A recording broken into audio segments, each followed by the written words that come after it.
सभी को नमस्कार। 10th क्लास के संस्कृत के मिड टर्म के मॉडल पेपर की पार्ट 4 की वीडियो को लेकर एक बार मैं पुनः उपस्थित हूँ। आप सभी जानते हो कि हमने 10th क्लास का जो मिड टर्म का संस्कृत का पेपर है उसके हमने 3 भागों में वीडियो बनाई है। ये पार्ट 4 है। इसके अंतर्गत हम खंड घा के प्रश्नों को हल करेंगे। और ये कैसे प्रश्न होते हैं? पठित अवबोधनम, यानी जो आपकी सेमसी द्वितीय भाग पुस्तक है उस पुस्तक के प्रश्न हैं इसमें, और यह 30 नंबर का खंड है। तो आप जानते हैं कि आपके प्रश्न नंबर 13 में जो आपके पाठ में स्टोरी वाला पाठ है, यानी कथा वाला पाठ है, उसमें से एक पैसेज आता है। यहाँ पर देखो जो पैसेज आया हुआ है ये किस पाठ का है? ये आपका जो पाठ है जननी तुल्य वत्सला, उस पाठ का ये पैसेज है। तो अगर आप पाठ को आपने नहीं पढ़ा है तो हमने इसका वीडियो बनाया हुआ है, आप जाके पाठ को पढ़ लें। यहाँ पे हम आपको पैसेज नहीं पढ़ाएंगे, हम आपको बताएंगे कि कैसे इसका प्रश्नों के उत्तर लिखते हैं ट्रिक से।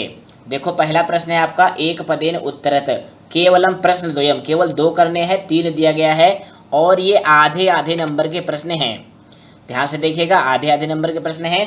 पहला प्रश्न है कह क्षेत्र कर्षणम कुर्वन् आसीत। तो पैसेज में देखो कहाँ पे आया हुआ है, तो इसका उत्तर हो जाएगा कृषकः। कृषकः क्या हो जाएगा? कृषकः, किसान जो है खेत की जुताई कर रहा था। दूसरा प्रश्न है कृषकः कम तोदनेन नुदमानः अवर्तत, जो किसान था वह किसको तोदनेन यानी डंडे से प्रेरित कर रहा था। तो इसका उत्तर क्या हो जाएगा?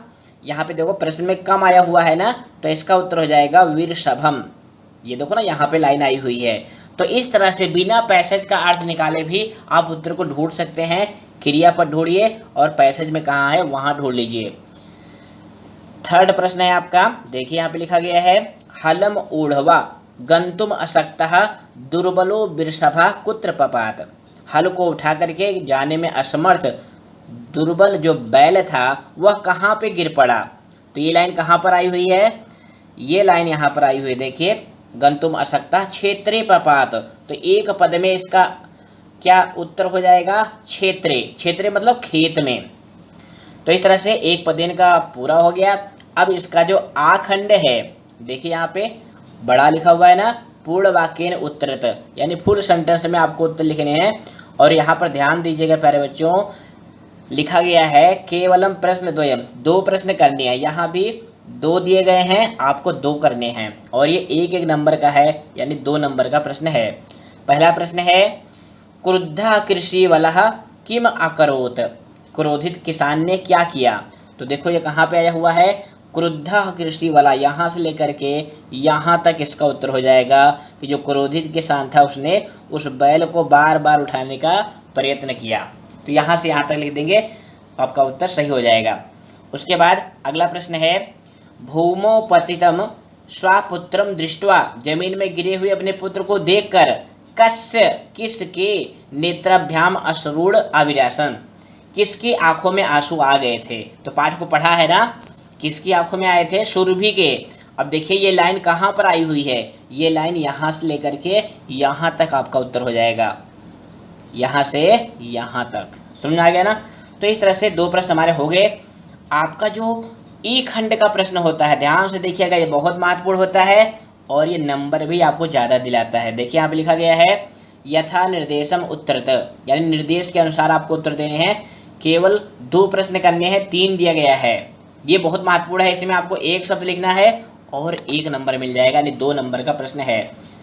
पहला प्रश्न देखिए दुर्बलम बिरसभम अनयो पदयो किम विशेषण पदम, इन दोनों में विशेषण पद कौन सा है? विशेषण जानते हैं ना, जिसको आप इंग्लिश में एडजेक्टिव कहते हैं, जो संज्ञा या सर्वनाम की विशेषता बतलाते हैं वही विशेषण होते हैं। तो यहाँ पर देखो 2 पद है ना, दुर्बलम बिरसभम। तो बिरसभम का अर्थ होता है बैल, तो ये संज्ञा पद है, तो जिसका विशेषण क्या हो जाएगा? दुर्बलम। दुर्बलम विशेषण हो जाएगा। तो आपका उत्तर बस इतना ही लिख देना है, दुर्बलम। कितना आसान है। उसके बाद है सबलम इत अस्य किम विलोम पदम गद्यांश से प्रयुक्तम। ध्यान से सुनिएगा, इसमें क्या करना है, सबलम, सबलम मतलब समर्थ यानी बलशाली। इसका विलोम पद, विलोम जानते हो ना, अपोजिट अर्थ वाला, तो इसका विलोम देखिए इसके ऊपर ही मिल गया, दुर्बलम। कितना आसान है, इसका उत्तर आपको ऊपर ही मिल गया, इसका उत्तर होगा दुर्बलम। उसके बाद थर्ड प्रश्न है, अवर्तत क्रियायाः कर्तृपदम किम, इस क्रिया का कर्ता क्या है। तो प्यारे बच्चों, इसका कर्ता ढूंढना है ना अवर्तत का, तो इसको हम पैसेज में ढूंढेंगे। तो पैसेज में देखो अवर्तत क्रिया कहाँ पर आई हुई है, अवर्तत क्रिया कहाँ पर आई हुई है, ढूंढिए जल्दी से। नोथितः अवर्तत, ये देखिए मिल गया। अब इसका कर्ता क्या हो जाएगा, कृषकः। तो कर्ता क्या हो जाएगा, ध्यान से देखिए, ये कृषकः जो है यही कर्तृपद है यानी सब्जेक्ट है, और अवर्तक जो है क्रिया है। तो आपका उत्तर हो जाएगा क्या, कृषकः। इस तरह से प्रश्न नंबर 12 जो है पूरा हो गया। प्रश्न नंबर 13 में क्या आता है, आपके पाठ्य पुस्तक में जो श्लोक वाले पाठ हैं उसमें से एक श्लोक दिया होगा, और इसी श्लोक को पढ़ के आपको उत्तर देने होंगे, और यह प्रश्न भी 5 नंबर का होगा। इसमें भी 3 टाइप के प्रश्न होंगे। तो पहला टाइप क्या है, एक पदेन। अब यह जो श्लोक आया हुआ है ये किस पाठ का है, प्रथम पाठ, जो आपका प्रथम पाठ है शुचि पर्यावरणम, उसी पाठ का यह श्लोक है। तो पहला प्रश्न है, वाष्पयान माला किम वितरंती धावती। वाष्पयान माला यानी रेलगाड़ी क्या छोड़ती हुई दौड़ रही है। तो यहाँ पर देखो क्या है, ध्वानम। तो इसका उत्तर क्या हो जाएगा, पहले का ध्वानम, ध्यान से देखिएगा, लिखते चलिए, ध्वानम इसका उत्तर हो जाएगा एक पद में। उसके बाद दूसरा है, कह धूमम मुंचती, कौन धुआं छोड़ रहा है। तो धुआं कौन छोड़ रहा है, देखिए पहली लाइन में, कज्जल मलिनम धूमम मुंचती सत सकटी यानम।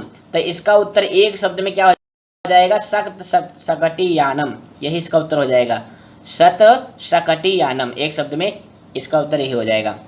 उसके बाद इसी का थर्ड खंड है, ध्यान से देखिए, छोटा करते हैं इसको थोड़ा सा, दिखाई दे रहा है ना आप लोगों को, बहुत बढ़िया। संसरणम कीदृशम जातम, यानी जो चलना है वो कैसा हो गया है। तो यहाँ पर देखो लिखा है ना, कठिनम संसरणम, तो इसका उत्तर एक पद में हो जाएगा, कठिनम। ध्यान से देखिएगा, कठिनम क्या हो जाएगा, कठिनम। उसके बाद पूर्ण वाक्य में आपको उत्तर लिखना है। पहला है, वाष्पयान माला किम करोति, यानी रेलगाड़ी क्या कर रही है। अब थोड़ा बड़ा करते हैं, वाष्पयान माला किम करोति, ज़्यादा बड़ा नहीं करिए, थोड़ा थोड़ा करिए, हाँ मिल गया ना। अब देखो इसका उत्तर कहाँ से लिखेंगे, वाष्पयान माला ध्वानम वितरंती संधावती। अगर आपको अन्वय करना नहीं आ रहा है तो ऐसे भी लिख देंगे ना, तब भी आपको नंबर मिल जाएगा। उसके बाद अगला प्रश्न है, केशाम पंक्तयः अनंतः, किसकी कतारें अनंत हैं। तो इसका उत्तर यहाँ से यहाँ तक हो जाएगा कि याना नाम पंक्तयो अनंतः, गाड़ियों की कतारें अनंत हैं। उसके बाद पूर्ण वाक्य का अंतिम खंड है, ध्यान से देखिए, कज्जल मलिनम किम मुंचति, काजल जैसा मलिन क्या छोड़ रही है। तो यहाँ आपको किम के स्थान पे क्या लगाना है, धूमम। धूमम लगा करके पूरा वाक्य ऐसे लिख लेंगे। अगर इस श्लोक से इसका उत्तर ढूंढेंगे तो इसका उत्तर यहाँ से मिल जाएगा, कज्जल मलिनम धूमम मुंचति, यहाँ से यहाँ तक। समझ में आ गया ना। तो इस तरह से पूर्ण वाक्य के उत्तर भी आपने पैसे से ढूंढ लिए। अब इसके बाद इसमें भी जो थर्ड खंड है यथा निर्देशम का, ये हर पैसेज वाले प्रश्न में आएगा यथा निर्देशम, और ये 2 नंबर का है, इसलिए ध्यान से करिएगा। इसमें देखिएगा पूछा गया है, अनंताः पंक्तयः अनयो पदयो किम विशेष पदम। अब यहाँ पे विशेष पद पूछा गया है। विशेष पद प्यारे बच्चों क्या होते हैं, संज्ञा होते हैं या सर्वनाम होते हैं, संज्ञा होते हैं या सर्वनाम होते हैं। अब यहाँ पे संज्ञा पद ढूंढिए या सर्वनाम पद ढूंढिए। अनंताः पंक्तयः, अब इसमें अनंताः ये विशेषण है, तो आपका उत्तर हो जाएगा पंक्तयः, ये उत्तर होगा आपका पंक्तयः। ये कैसा पद है, विशेष पद है, यानी संज्ञा पद है। उसके बाद धूमम कृते किम समानार्थक पदम गद्यांश से प्रयुक्तम, यहाँ पे देखो धूमरम लिखा हुआ है, ध्यान से इसको देखिएगा, धूमरम, इसका समान अर्थ वाला पद गद्यांश में क्या प्रयुक्त है। तो वहाँ पे धूमरम माने होता है धुआं, तो धुएं के लिए आपके श्लोक में क्या आया हुआ है, धूमम। अब देखो धूम्रम धूमम दोनों में थोड़ा सा ही अंतर है, दोनों पर्यायवाची यानी समान अर्थ वाले पद हैं। उसके बाद अगला है मुंचति क्रियाया किम कर्म पदम गद्यांश से प्रयुक्तम, यानी मुंचति का कर्म पूछा गया है, कर्म। तो ये मुंचति किसके लिए आया है? धूमम के लिए आया है, तो इसका भी उत्तर धूमम हो जाएगा। तो आप देख रहे हैं ना, सेकंड वाले का भी उत्तर धूमम है, थर्ड वाले का भी उत्तर क्या है? धूमम। इस तरह से आपका प्रश्न नंबर 13 कंप्लीट हो गया। अब प्रश्न नंबर 14 में क्या होता है, जो आपका नाटक वाला पाठ है। कौन सा पाठ है? नाटक वाला। तो प्यारे बच्चों आप जानते हैं मिड टर्म के सिलेबस में नाटक वाला पाठ कौन सा है? शिशुलालनम। जो राम और लवकुश की कहानी है ना, वही नाटक वाला पाठ है। तो ये पैसेज जो है शिशुलालनम वाले पाठ से आया हुआ है। तो हम सीधा प्रश्न उत्तर पे आते हैं। पहला प्रश्न है एक पदे शूरचंद्रयोः वंशस्य कर्ता का। शूरचंद्रयोः वंशस्य कर्ता, इनके वंश का कर्ता कौन है? तो शूरचंद्रयोः वंशस्य कर्ता, तो यहाँ पे लवकुश ने क्या उत्तर दिया था? सहस्त्रदीधतिः। इसका उत्तर क्या हो जाए एक पद में? सहस्त्रदीधतिः। उसके बाद सेकंड प्रश्न है भ्रात्रो आवाम सोदर्यो इत कह उत्तरयति। ध्यान से देखिएगा इस लाइन को, क्योंकि नाटक वाले प्रश्न में इस तरह का प्रश्न जरूर आएगा कि भ्रातरो आवाम सोदर्यो इत कह उत्तरयति। कह मतलब कौन, उत्तरयति मतलब उत्तर देता है। अब प्यारे बच्चों इसका उत्तर ढूंढने के लिए हमें क्या करना होता है कि ये लाइन इस पैसेज में देखेंगे किसके आगे लिखी हुई है। तो ये लाइन देखिए कहाँ पे लिखी हुई? यहाँ पे लिखी हुई है।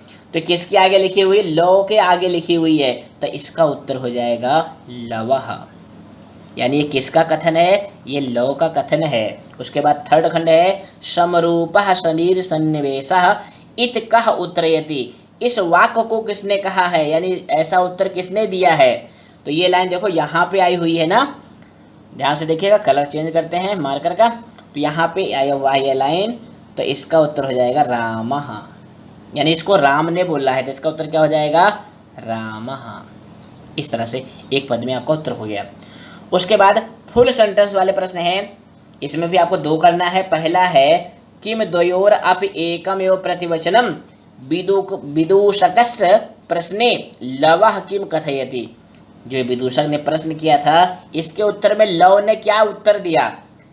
तो प्यारे बच्चों आप देखिए ये कथन कहाँ पे आया हुआ, ये देखिए विदूषक का कथन है, विदूषक ने प्रश्न किया, इसके उत्तर में लव ने क्या उत्तर दिया ये आपको लिखना है। तो आपको उत्तर कैसे लिखना है? आप लिखेंगे लवः कथयति, यानी लव कहते हैं। अब क्या कहते हैं? इसी लाइन को आप लिख देंगे भ्रातरो आवाम सोदर्यो। बस आपका उत्तर कंप्लीट। आपका अगला प्रश्न है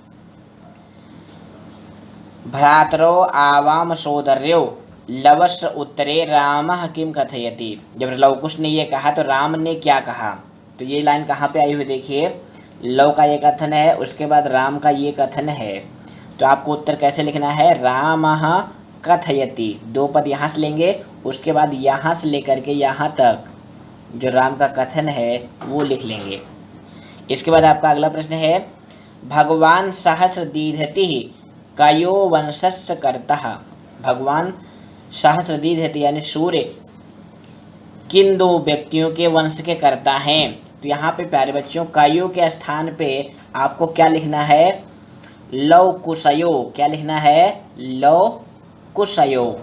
लव कुशयो लिख करके पूरी लाइन आप ऐसे के ऐसे लिख देंगे तो आपका इस प्रश्न का उत्तर कंप्लीट हो जाएगा।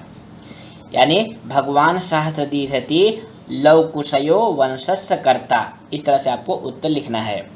उसके बाद इसका भी ई खंड है यथा निर्देशम का। देखिए कि लिखा हुआ है यथा निर्देशम उत्तरतः, यथा निर्देश उत्तर देना है। थोड़ा बड़ा कर लेते हैं जिससे आपको अच्छे से दिखे। तो देखो यहाँ पे यथा निर्देशम में क्या उत्तर देना है? पहला है सोदर्यो भ्रातरो अनयो पदयो किम विशेष पदम। आप देख रहे हैं ना तीनों पद में विशेष और विशेषण वाला प्रश्न आ रहा है। तो यहाँ पे विशेष पूछा है तो इसका उत्तर हो जाएगा भ्रातरो। क्या हो जाएगा? भ्रातरो। ये विशेषण है, भ्रातरो जो है संज्ञा पद है और यह विशेष पद है। उसके बाद आया हुआ है आयोः, यानी आयु से कृते किम समानार्थक पदम गद्यांश से प्रयुक्तम। तो अब ये थोड़ा सा कठिन है, इसका उत्तर जानते हो बच्चों क्या है? ये आयु शब्द है। कौन सा शब्द है? आयु। आयु मतलब क्या होता है? उम्र। ये उकारांत शब्द है, इसी का षष्ठ पंचमी विभक्ति एक वचन में आयोह बनता है। आयोह का अर्थ होता है आयु से। तो इसका समान अर्थक पद पैसेज में कौन सा आया है? तो देखिए यहाँ पे आया हुआ है इसका समान अर्थ वाला पद, ये देखिए वैसा। तो आपका उत्तर एक पद में यानी एक शब्द में क्या हो जाएगा? वैसा। यानी आयोह का पर्याय पद क्या है? वैसा। ये आपको लिखना है। उसके बाद इसी का थर्ड खंड है, ये थर्ड निर्देशम का, किम द्वयोर अपि एकम एव प्रतिवचनम अत्र किम अव्यय पदम। यानी इस वाक्य में अव्यय पद कौन से हैं? तो अव्यय पद आप जानते हैं ना, जो सातों विभक्तियों में, तीनों लिंगों में, तीनों वचनों में नहीं बदलते, वही अव्यय पद होते हैं। तो इसमें अव्यय पद दो हैं। पहला है अपि। पहला कौन सा है? अपि। अपि माने होता है भी। और दूसरा कौन सा है? एव। एव यहाँ पर लिखा हुआ है। दो अव्यय पद इस वाक्य में आए हुए हैं, तो आप दोनों लिख दें, नहीं तो एक भी लिख देंगे ना, तब भी आपको एक नंबर मिल जाएगा। अब प्यारे बच्चों, आपका जो अगला प्रश्न है ना, 15वां प्रश्न है, ये थोड़ा सा कठिन है लेकिन आसान हो जाता है अगर आपको किम शब्द का रूप याद है तो। देखिए 15वें प्रश्न में क्या आया हुआ है? प्रश्न निर्माण का प्रश्न है। रेखांकित पदान आधृत, रेखांकित पद को आधार बना करके प्रश्न निर्माणम कृत। आपको प्रश्न निर्माण करना है। हर वाक्य में एक पद अंडरलाइन है, उसी को बेस बनाना है, उसी को बदलना है और प्रश्न निर्माण करना है। तो इसके लिए क्या करना है? हमने आपको बताया था कि किम शब्द के रूप याद करने। किम मतलब कौन। अब देखिए कैसे प्रयोग करना है। पहला है फक्षिराम। अब इसके स्थान पे हम क्या लगाएंगे? केसाम। क्या लगाएंगे? केसाम। केसाम लगा करके पूरा ही लाइन वैसे को वैसे लिख देंगे और अंत में प्रश्नवाचक चिन्ह लगा देंगे, बस हमारा प्रश्न कंप्लीट हो जाएगा। उसके बाद दूसरा है माम। माम के स्थान पे क्या लगाएंगे? काम। काम लगा करके पूरा वाक्य लिख देंगे, आपका प्रश्न कंप्लीट हो जाएगा। उसके बाद तीसरा है मानवा नाम। इसमें भी षष्ठी का बहुवचन है, तो इसके स्थान पे भी क्या लगाएंगे? केसाम। अब आप इसकी हिंदी देख लो क्या होगी? अपूर्वो अयम मानवानाम सरस्वती अवतारः। यानी सरस्वती का यह है अवतार अपूर्व है, तो केसाम, अपूर्वो अयम केसाम सरस्वती अवतारः। ये किसका अवतार जो है अपूर्व है? केसाम मतलब किनका। उसके बाद अगले में क्या है? मेघ रवैहि। अब मेघ रवैहि में जो है तृतीया विभक्ति का बहुवचन है, तो इसके स्थान पे हो जाएगा कैहि। क्या हो जाएगा? कैहि। आप देख रहे होंगे थोड़ा तुकांत भी है, यहाँ भी रवैहि में डबल मात्रा है, यानी आई की मात्रा है, विसर्ग है, वैसे कैहि में भी है। उसके बाद अंतिम वाक्य में पुत्रेषु रेखांकित है। क्या रेखांकित है? पुत्रेषु। तो इसके स्थान पे आपको क्या लगाना है? केसु। क्या लगाना है? केसु। अगर आप विस्तृत रूप से प्रश्न निर्माण की वीडियो देखना चाहते हैं तो यहाँ आई बार पर क्लिक करके हमारे प्रश्न निर्माण की वीडियो देख लें। उसके बाद प्रश्न नंबर 16 होता है अन्वय का। किसका होता है? अन्वय का। आपके पेपर में एक श्लोक लिखा होगा, उसका अन्वय भी उसी में लिखा रहता है। अन्वय भी उसी में लिखा रहता है। आपको क्या करना रहता है? रिक्त स्थान को मंजूषा की सहायता से भरने हैं, और इसमें भी 4 नंबर आपको मिलेगा। कितने नंबर मिलेगा? 4 नंबर। तो ये देखो, ये श्लोक आया हुआ है किस पाठ से है? जो सुभाषतानी वाला पाठ है, उस पाठ का ये श्लोक है। ये पे देखो अन्वय लिखा हुआ है। अब प्यारे बच्चों, हम आपको एक ट्रिक बताते हैं कि इसको भरेंगे कैसे, बिना श्लोक का अर्थ जाने, बिना अनुवाद जाने ट्रिक से कैसे भरेंगे। तो देखो बच्चों, श्लोक में 4 लाइन होती है। कितनी लाइन होती है? 4 लाइन है ना श्लोक में, यानी 4 चरण होते हैं, और यहाँ पे 4 रिक्त स्थान भी हैं। बस आपको क्या देखना है कि जो पहले स्थान पर एक साथ में भरे जाने वाला पद है वो पहले पद में होगा। जैसे यहाँ पे देखो अमंत्रम न अस्ति। अब ये देखो यहाँ पे क्या गायब है? अक्षरम। अक्षरम है देखो मंजूषा में, बस पहले स्थान पे क्या लिखेंगे? अक्षरम। किमपि मूलम। अब यहाँ पे मूलम के बाद क्या है? अनौषधम। अनौषधम मंजूषा में है ना, तो इसको भरेंगे नंबर 2 पर। उसके बाद को अपि अयोग्य न अस्ति। अब यहाँ पे क्या गायब है? पुरुषः। तो पुरुषः को हम जो है नंबर 3 पर भर देंगे। अब एक ही बचा हुआ है दुर्लभः, इसको नंबर 4 पर भर देंगे। ये ट्रिक है, बिना अर्थ जाने बिना अन्वय जाने आप ट्रिक से इसको भर सकते हैं, 4 नंबर प्राप्त कर सकते हैं। इसी प्रश्न के अथवा के रूप में भावार्थ का प्रश्न होता है। यहाँ पे देखो ना लिखा हुआ है अथवा, यानी चाहे आप अन्वय करिए या आप भावार्थ करिए। इसमें भी श्लोक लिखा होता है, उसके नीचे उसका भावार्थ लिखा होता है, उसमें 4 रिक्त स्थान होते हैं और भरे जाने वाले पद भी मंजूषा में दिए होते हैं। तो इसको कैसे भरेंगे? अर्थ के अनुसार ये महांतो जनः, जो महान लोग होते हैं, तेषाम, उनका। अब यहाँ पे विपत्तो चा, यहाँ पे देखो संपत्तो विपत्तो चा आया है ना, तो नंबर 1 पे हम इसी को भर लेंगे, संपत्तों को। नंबर 1 पे क्या भरेंगे? संपत्तो। उसके बाद भवती। अब क्या भवती? एक रूपता भवती, एक रूपता को हम भर लेंगे नंबर 2 में। उसके बाद उदय सविता रक्तः। अब यहाँ पे उदय रक्तो भवती, तो जो सविता है ना, इसको सविता को हम नंबर 3 पर भर लेंगे। अब एक ही बचा हुआ है, इसको नंबर 4 पर भर लेंगे। तो हालांकि बच्चों आप जो है ना अन्वय वाला प्रश्न करेंगे तो ये भावार्थ से आसान होता है अन्वय वाला प्रश्न।